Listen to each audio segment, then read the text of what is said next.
Hola, buenas tardes. Retomando un poco lo de la idea de la máquina de la muerte, que surgió originalmente creo que en Estados Unidos, ¿verdad? Eh, es un concepto sencillo. Es una máquina que te toma una pequeña muestra de sangre y te dice de qué manera vas a morir. Pero la predicción se cumple siempre. O sea, no hay manera de que no vayas a morir como te lo dice. Pero la máquina es ambigua. Entonces, si te dice, como nos explicaba Danae en su texto, que vas a morir,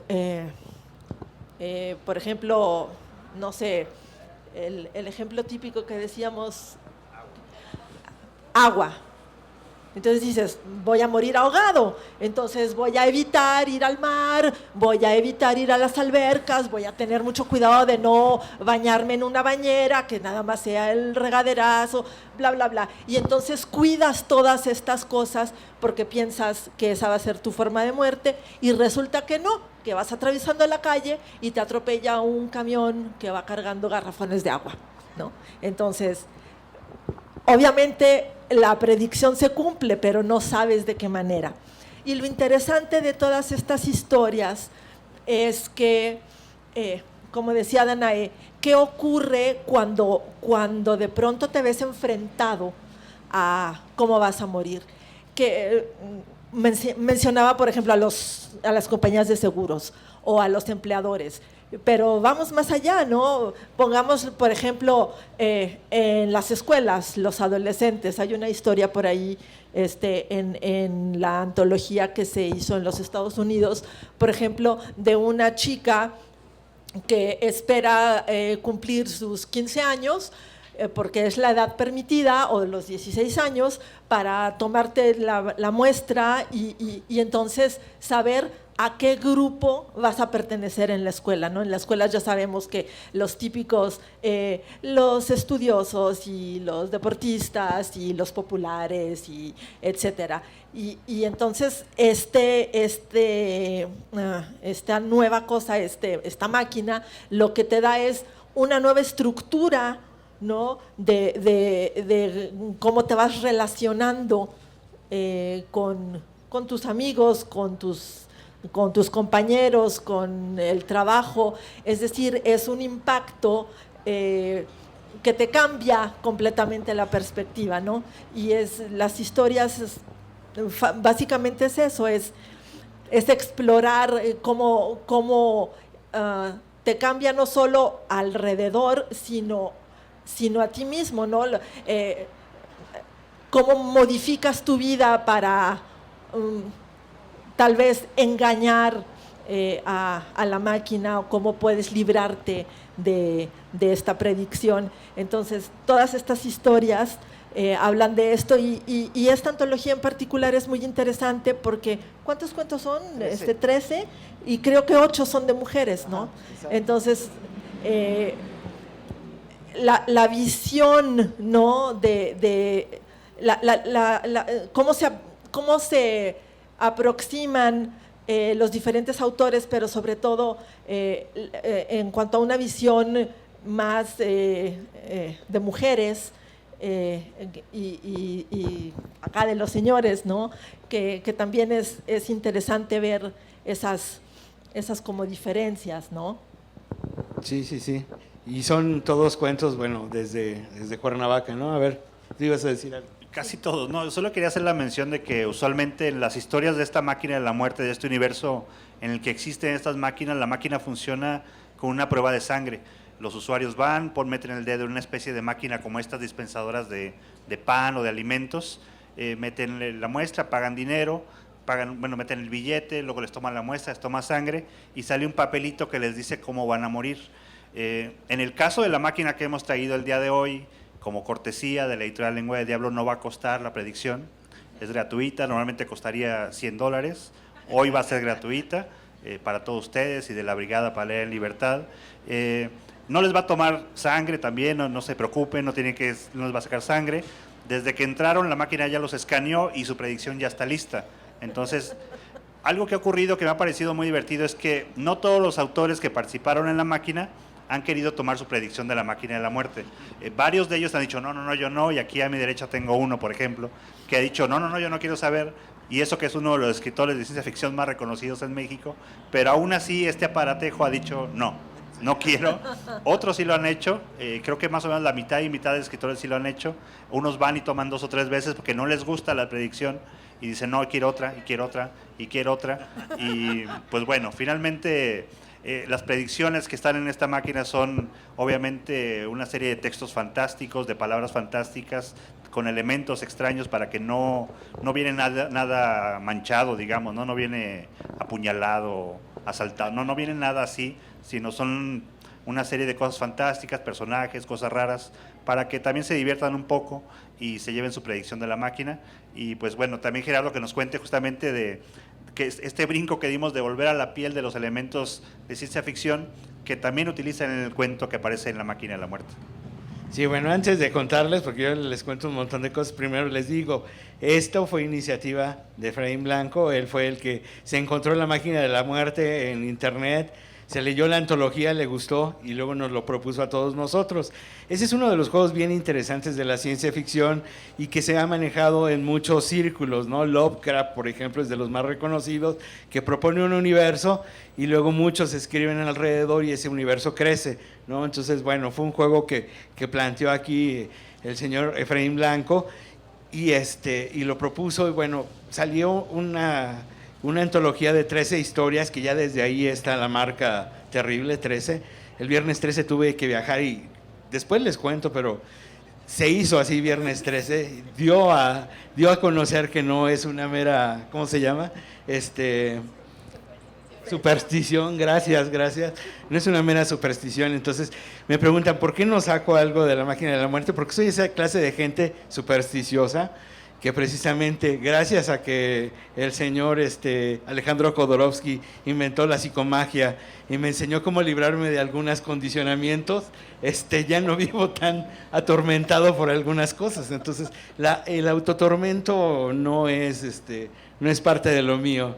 Puedo ser sádico, puedo atormentar a mis personajes, pero contra mí conmigo no funciona, yo me apapacho a mí mismo, pero bueno, eso es con respecto a las supersticiones. Pero precisamente esta antología, además de reunir a 8 autoras, lo cual fue muy bueno y no creo, o según yo recuerdo, no fue un planteamiento así de una cuota de género que se haya planteado el señor Efraín. De hecho, invitó a mucha gente y respondieron más mujeres, ¿no?, que hombres. Entonces, ahí esa es una de las cosas que me parece fabulosa por principio de cuentas, ¿no? Porque además dentro de estas teorías tontas que de pronto manejan las personas, la ciencia ficción y lo fantástico es cosa de hombres, no es cosa de mujeres, ¿no? Esa es una de esas cosas aberrantes que yo he escuchado muchas veces, ¿no? Y cuando hablamos de ciencia ficción dicen, no, eso es para muchachos, ¿no? Es para adolescentes, etcétera, etcétera. Lo interesante, más allá de que aquí la respuesta haya sido más femenina que masculina, también está en el hecho de que, y ahí está el contacto, es una ciencia ficción que camina en el filo, ¿no? Es algo que precisamente va por los bordes, de pronto es como muy supersticiosa, de pronto es como muy científica, y dependiendo de cada autor es la línea que se le traza, ¿no? Lamentablemente Armando, ¿cómo se llama? Armando Salinas. Armando Saldaña Salinas ya se fue. Él decía que a él le gustaba mucho puntualizar esto de las fronteras entre los géneros. Yo creo que las fronteras entre los géneros fueron una invención fundamentalmente para vender, de venta, mercadotécnica, y no tiene una función más allá, ¿no? No en lo fantástico, que lo fantástico siempre tiende a cruzar las fronteras. La ciencia ficción ha echado siempre mano de muchos otros géneros, ¿no? Para mí la ciencia ficción es como un solvente universal. Lo mezcles con lo que quieras, sigues sabiendo a eso fundamental, ¿no? O sea, es como el agua. El agua puedes mezclarla con cualquier otra cosa, y si es whisky va a seguir sabiendo a whisky, si es Coca-Cola va a seguir sabiendo a Coca-Cola, etcétera, etcétera, ¿verdad? No voy a hacer comerciales. Pero bueno, mi cuento acá sí es peculiarmente de ciencia ficción, tiendo a la ciencia ficción, sobre todo, ¿no? Y planteando la existencia de una máquina así que prediga tu muerte y que además sea lo bastante irónica, sarcástica, como para seguir estas ideas de los viejos profetas, ¿no? Que te dicen todo en claves, ¿no? El I Ching, ¿cómo se llama otra vez? Este señor Nostradamus, ¿no? Y sus centurias que puedes adaptar a cualquier cosa. Lees una centuria y la puedes interpretar como sea, porque es ambigua. Y todos los malditos oráculos han sido siempre ambiguos, ¿no? Entonces, una máquina científica que te toma muestras de sangre, pero no se le quita la maldita manía de ser ambigua, bueno, ¿cómo juegas con ella, no? Entonces, bueno, mi idea para variar fue jugar desde la perspectiva tecnológica, cibernética, y es una historia de hackers por ahí que quieren hackear, o de un hacker que quiere hackear a la máquina para averiguar qué fregados es, de dónde viene y demás, y bueno, no les voy a spoilear mi historia, seguimos con esta idea básica, todas las historias que les gustan contar historias o todos los cuentos que cuentan historias, todas las novelas que cuentan historias, siempre están en grave riesgo de exponer la trama, ¿no? Y la trama es gran parte de lo que de lo que es el motor de estas historias, ¿no? A diferencia, como decía, ¿quién decía? Bev, ¿no? De la autoficción, pues de pronto no puedes spoilear nada porque es nada más la autorreferencialidad y cómo he vivido y cómo he sufrido y demás. No es que yo no escriba de esas historias, también tengo algunas, ¿verdad? Pero bueno, ¿quién sigue? ¿Quién dice yo? Danae nos iba a contar cómo llegó a ser, o iba a leer, o no sé qué. Pues creo que el cómo llegó a ser, pues sí, creo que ya se los expliqué, ¿no? En el sentido de que para mí, bueno, se ha visto, ¿no? Que las historias de ciencia ficción tienden a crear una pauta y eso que se plantea primero como algo imposible termina realizándose. Entonces, partiendo de esa idea de que tal vez en algún momento exista la máquina de la muerte, pues mi mayor preocupación sería, pues, cómo en realidad nos va a enloquecer, porque yo creo que sí, el saber nuestra muerte puede generarnos muchos problemas, porque de entrada la pregunta de la muerte pues es lidiada de muchas maneras, ¿no? Entre que te vuelves super fit cuando llegas a los 30 porque tienes miedo de que todo se caiga a pedazos, o que vuelves a la religión como para tratar de calmarte, o desde el inicio la religión te tranquiliza, ¿no? Entonces creo que la muerte siempre plantea escenarios difíciles para nuestra estabilidad emocional. Entonces, el cuento que yo escribí es en realidad muy breve, y se los voy a leer, me dicen si le paro o si nos acaba el tiempo. Se titula El incidente. Los niños no deberían estar expuestos a la máquina de la muerte, vociferaba la multitud que invadía las calles de Klan. Las pancartas que llevaban consigo mostraban las imágenes de las criaturas que les habían sido arrebatadas. Las mujeres se doblegaban en gritos de dolor al pasar por el lugar donde ocurrió el incidente, ese horrible y desgarrador incidente. Los ojos de las madres habían adquirido el color de la tristeza y emanaba de ellas el distintivo aroma de la muerte. Habían transcurrido semanas y el olor a carne quemada persistía en la memoria de todos. Cada esquina olía a ellos, cada sombra formaba su figura. Nadie podría volver a dormir una noche entera después de eso. Nadie salvo el padre. Había convencido al resto de los hombres de su congregación de entregar las vidas de sus hijos a él. Él sería el único que cargaría con la responsabilidad del incidente. Las lágrimas y sangre de sus bebés se concentrarían solo en sus manos, en las de nadie más. Él los había liberado de su destino y todo acto en contra de las leyes de Dios exige y exigirá siempre que se derrame sangre inocente. La máquina de la muerte había llegado a la ciudad apenas 6 semanas antes del incidente. La gente tenía dudas sobre su certeza, no creían que una máquina pudiese predecir la muerte de alguien. Sin embargo, cuando las profecías comenzaron a cumplirse, la duda dio paso a la angustia y al desamparo. Muchos habían jugado a consultar su destino en la máquina, muchos rieron y bromearon con la respuesta, pero el paso del tiempo se encargó de callarlos a todos. Ahora deseaban no haber hecho la pregunta, que su ignorancia hubiese durado por siempre y que la muerte los hubiese sorprendido. Así ellos no tendrían miedos tan precisos, asfixiarse, ahogarse o paros cardíacos.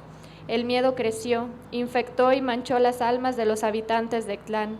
En pueblos como ese, donde la población no excedía los 10,000 residentes, la certeza que viene con las máquinas asusta y descontrola. La muerte tenía un rostro y todo se percibía como un medio para que los alcanzara. Semanas atrás la gente todavía se miraba a los ojos, se odiaba y se amaba descaradamente. Hoy los ojos se rehuyen, porque todos lo pensaron, porque todos entienden, aunque duela reconocerlo, lo que el Padre hizo, porque saben que tal vez, de haber tenido más tiempo, ellos también lo habrían hecho. Ellos también habrían colocado los tiernos dedos de sus hijos en la máquina y habrían ignorado el llanto que el piquete de la aguja había producido en espera de la respuesta, porque el miedo que llevó a todos esos hombres a entregar a sus hijos es el mismo miedo que llega con el nacimiento de un niño, el temor al fin de su vida. Ningún padre quiere que a su hijo le espere un final trágico. Ningún progenitor habría soportado dejar que sus hijos vivieran para acabar asesinados. Si bien la máquina no había anunciado más que eso, asesinado, a los padres los invadió la angustia y todas las noches soñaban a sus hijos en circunstancias distintas, pero igual de aterradoras, ahogados en su propia sangre, abandonados al lado de la carretera como animales o sus miembros desperdigados en la vastedad del océano. Por eso, cuando el padre escuchó la desdicha que consumía a sus fieles ante la perspectiva de la muerte de sus hijos, y pensando también en esas pobres criaturas inmaculadas que habrían de morir en sufrimiento, comprendió que Dios había hecho llegar esas confesiones a sus oídos. Le pedían, no, le rogaban que los ayudara a llegar pacíficamente al cielo. El cura comunicó su revelación a los cientos de hombres que compartían el infortunio de conocer la forma en que moriría su descendencia. Les habló claro y sin titubear. Dios podría ayudar a evitar que las almas de sus hijos conocieran el terror. Dios, a través de las manos de quien les hablaba, llevaría en paz su espíritu al cielo. Acordaron la fecha y el lugar. Ellos se escabulleron de sus camas, besaron las mejillas sonrosadas de sus bebés y los llevaron en brazos mientras cruzaban a toda prisa, con las piernas temblando, la oscuridad de las calles. Se encontraron con el Padre frente a la máquina de la muerte, encendieron cirios, entonaron cánticos mientras el sacerdote dormía a los pequeños con cloroformo, apiló los cuerpos, roció agua bendita y gasolina, les prendió fuego. Las llamas parecían tocar las nubes y los hombres jurarían haber visto las almas de sus hijos elevándose hacia Dios. Jurarían en el juicio que las nubes se abrieron para dar paso a los pequeños y que las cenizas acariciaron las mejillas de los padres en agradecimiento. Gracias. Uno se queda pensando si aplaudir o sufrir de terror, sí, porque esta es una de la gama de posibilidades justamente que se prestan de la máquina en estas historias. Hay cuentos así que se puede uno pensar cuál es la consecuencia más terrible o cuáles son las consecuencias más lúdicas. Como decía Ana, ¿no? Esto de los adolescentes que quieren saber cómo voy a morir para juntarme con los que van a estar en un accidente, o juntarme con los que van a morir de cáncer, o juntarme con los que van a morir de vejez, y se presta a todo este tipo de juegos. Y en este libro las predicciones son muy variadas. Al final vienen todas ellas, que son un camión de juguete, una empresa que se llama Global Amor, de tacos, El Incidente, La Máquina de la Muerte, Flores de otros tiempos, Beatriz, Mind the Gap, Un error de cálculo, Reproducción asistida, de vacaciones, de euforia en un concierto de rock o de extraterrestres. O sea, muchas posibilidades, y todas ellas justamente salidas de la mente de 3 escritores jugando alrededor de la máquina.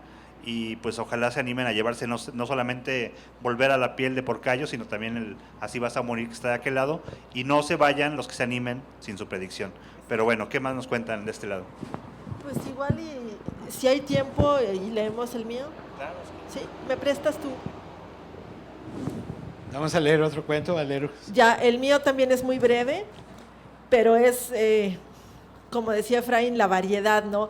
Danae, que sufre uno rico, ¿no? Pero finalmente lo sufre. El mío es completamente con otra narrativa, digamos, y obviamente con uno de mis amores, que es el fútbol. Entonces les leo rápido. Sentado en su consultorio, Mike se tocó la herida en la frente todavía incrédulo. Era inaudito que aquellos hooligans lo hubieran agredido en plena cancha durante el partido. La escena se repetía en su mente como un bucle interminable. Él, parado a unos metros de la portería de Leno, indicando la falta sobre Kane, apuntando con el dedo flamígero el manchón penal. El estadio entero se volcó en rechiflas e insultos, pero Mike no se arredró. Sin dudarlo, sacó la roja directa y se la mostró a Papastatopoulos, poniéndosela justo en las narices. La calva de Mike parecía emitir un brillo casi maléfico. Detrás del jugador podía ver las gesticulaciones furiosas de los hinchas del Arsenal. Una leve sonrisa se dibujó en su rostro y saboreó su venganza. Si los seguidores Gunners habían creído que lanzar una petición en change.org cambiaría las cosas, estaban muy equivocados. Mike no solo había sido designado, a pesar de 100,000 firmas en su contra, como árbitro del derbi del norte de Londres. Ahora se daba el lujo de expulsar al defensa más importante del Arsenal, dejándolos en desventaja numérica, con apenas unos minutos para el silbatazo final. De inmediato se vio rodeado por casacas rojas con blanco, reclamando airadamente. Se mantuvo firme ante cada ruego e intento de explicación, mientras les indicaba a los jugadores que salieran del área chica para el cobro de la pena máxima. Dentro quedaron el portero alemán, el delantero del Tottenham, que de anotar le daría la victoria a su equipo, y él. Fue entonces que oyó un golpe seco retumbar en su cabeza y sintió un dolor agudo en la frente, sobre el superciliar derecho. Se llevó las manos al rostro mientras se dejaba caer en la grama perfectamente cortada del Emirates Stadium. La cabeza le punzaba y podía sentir el líquido viscoso brotando en cada pulsación. No había pasado más que unos segundos y ya estaba bañado en sangre. Quiso levantarse, pero el abanderado se lo impidió. Después de ser evaluado por el equipo médico, Mike salió de la cancha en camilla, entre la gritería y los vituperios de los Gunners, con la cabeza vendada y sosteniendo en su mano derecha aún ensangrentada el proyectil, una moneda de 5 libras. La atención médica fue pronta y eficaz, sin embargo el partido siguió sin él. Taylor, el cuarto árbitro, tomó su lugar. Mike fue trasladado al hospital más cercano para descartar alguna lesión en la cabeza. Ya tendría tiempo de elaborar su reporte y de exigir un castigo ejemplar para Arsenal. Por ahora se conformaba con la victoria de Tottenham en la cancha rival. Pudo haber muerto, le dijo el médico mientras le explicaba los resultados de la tomografía. No había traumatismo craneoencefálico, pero de haber recibido el golpe en la sien, la historia hubiera sido otra. Nunca se había detenido a pensar en la muerte, ni siquiera cuando las máquinas inundaron los consultorios, hospitales y centros comerciales, y la gente enloqueció por saber cómo sería su despedida de este mundo. Nunca hasta ahora. Se veía ahí, en esa odiada cancha, tirado en la grama, la sangre brotando de su frente abierta y formando un charco alrededor de su cabeza, mientras los vándalos Gunners lo vilipendiaban, regocijándose ante el espectáculo de su muerte, como espectadores en primera fila. El doctor le entregó el alta médica y las indicaciones a seguir. Mike salió del consultorio y se encontró con el cuerpo arbitral en la sala de espera. ¿Cuál fue el resultado del partido?, preguntó antes de cualquier otra cosa.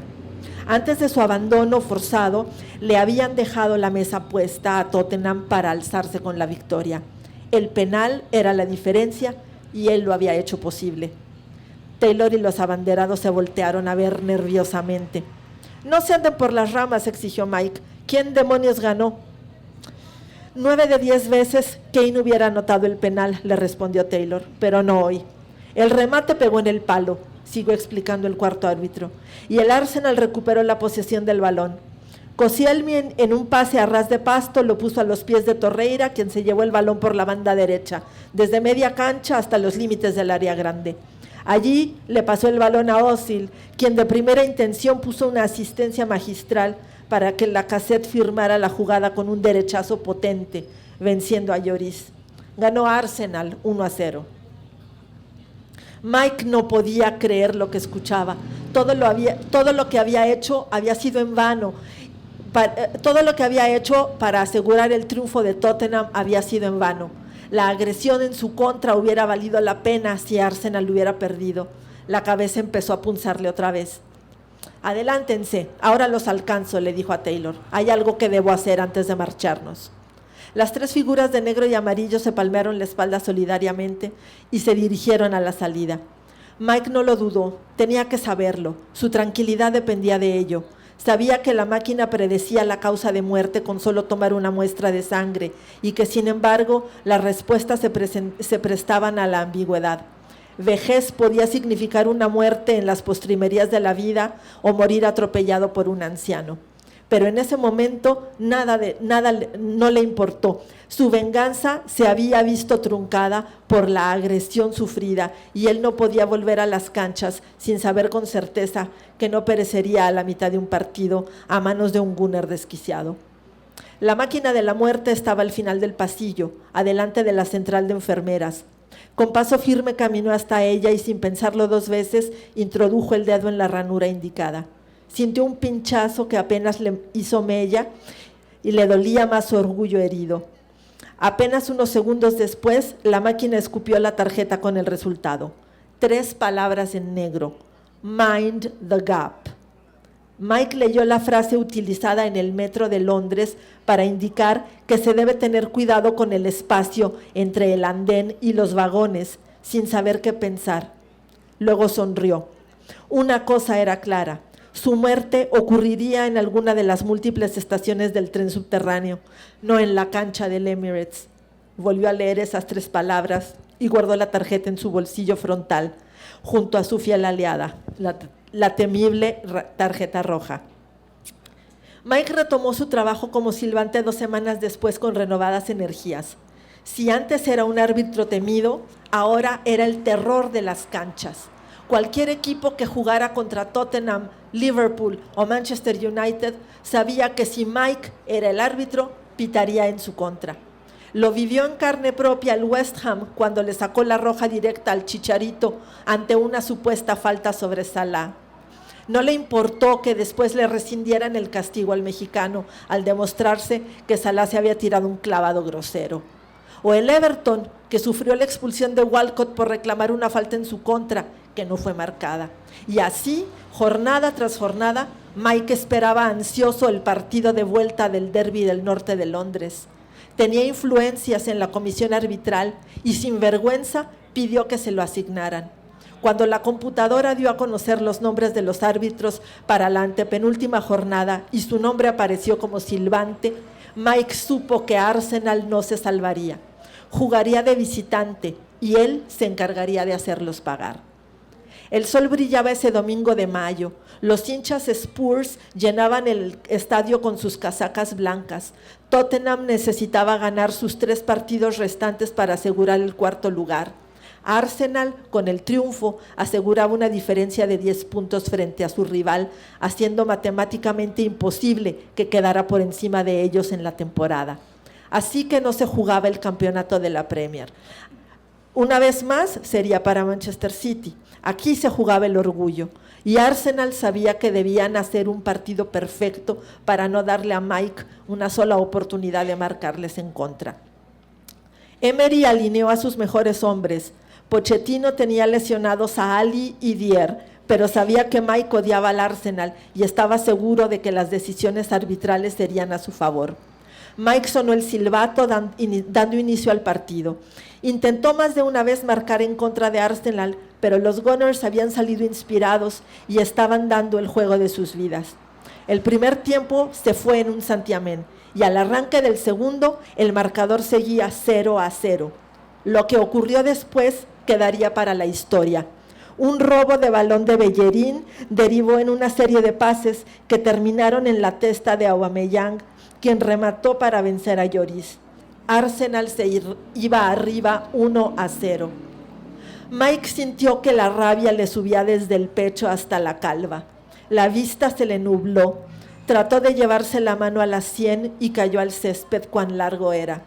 Desde las gradas ocupadas por la hinchada visitante se escuchaba un canto. Cientos de gargantas gritaban 3 palabras que Mike reconoció, aún en su estado. Mind the gap, mind the gap, Mind the gap. Los gunes se referían a la diferencia de puntos entre ambas escuadras a favor de su equipo, utilizando la frase del metro londinense. Con la respiración entrecortada, Mike fue perdiendo el sentido, arrullado por aquel cántico gunner. Mientras la muerte se acercaba, por fin entendió el verdadero significado de aquellas palabras en su tira. Ya no supo que se le había reventado un aneurisma en la cabeza. Y listo. ¿Algo más? ¿Tú vas a decir algo más? Pues decirles justamente, como ya se habrán dado cuenta con estos dos ejemplos, hay muchas formas de abordar la máquina de la muerte, y esta presentación cruzada de volver a la piel con Así vas a morir me parece que ha sido muy interesante, justamente porque los dos temas ahí van de la mano un poquito, la ciencia ficción. Los dos libros se los pueden llevar por 100 pesos o por poquito menos de 100 pesos juntos, así que es una oportunidad, me parece que imperdible, para que sepan. Además, la predicción, como ya les decía, lo reitero, es gratis, no tienen que comprar el libro si quieren solamente pasar y saber qué dice la máquina, cómo van a morir y a lo mejor prevenirlo, estar atentos por si se cruza en su camino, no sé, un perro chihuahua vestido de payaso, y si ese perro lo ven en la calle y dicen, bueno, ya sé que puede ser mi muerte, lo evito y vivir unos años más. Y no sé, algún comentario final acá de Gerardo. No, para que no se les olvide, les voy a leer la primera escena del primer capítulo de mi novela, que ahí está. Es rápida, no se preocupen, es una hoja. Capítulo 1. Alejo abrió los ojos y lo supo de inmediato. Algo había salido mal, terriblemente mal en la operación. Podía sentir todo, pero como a través de un filtro. Las cosas le llegaban atenuadas, disminuidas y hasta como impostadas. Trató de incorporarse y la primera sensación genuina apareció en su horizonte de experiencias. Dolor. Un potente dolor subía desde el coxis y a lo largo de toda la columna vertebral hasta los hombros. Ese súbito efecto lo hizo girar hacia un costado, justo hacia el botón que le permitía llamar a la enfermera.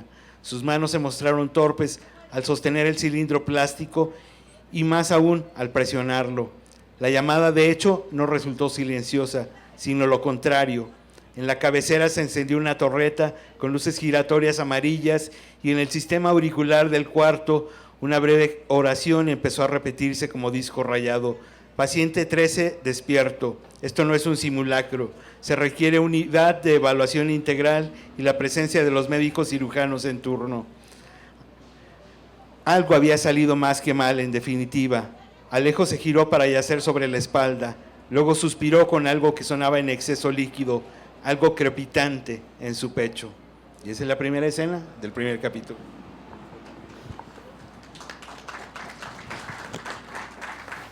Pues bueno, agradecerles por supuesto a la brigada por hacernos esta invitación, a Gerardo por dejarnos cruzarnos en la presentación de Volver a la Piel, a todos ustedes por estar aquí. Gracias a Danae por acompañarnos, a Ana por supuesto, a Gerardo. Y antes de que se vayan, no se olviden que está el libro a la venta ahí atrás, ahí está levantado. Y aquí está la máquina que solamente va a estar unos minutos. Después de esto la tenemos que regresar al laboratorio. No va a haber más oportunidades. Llévense su predicción, tomen el papelito. Muchas gracias y buenas tardes.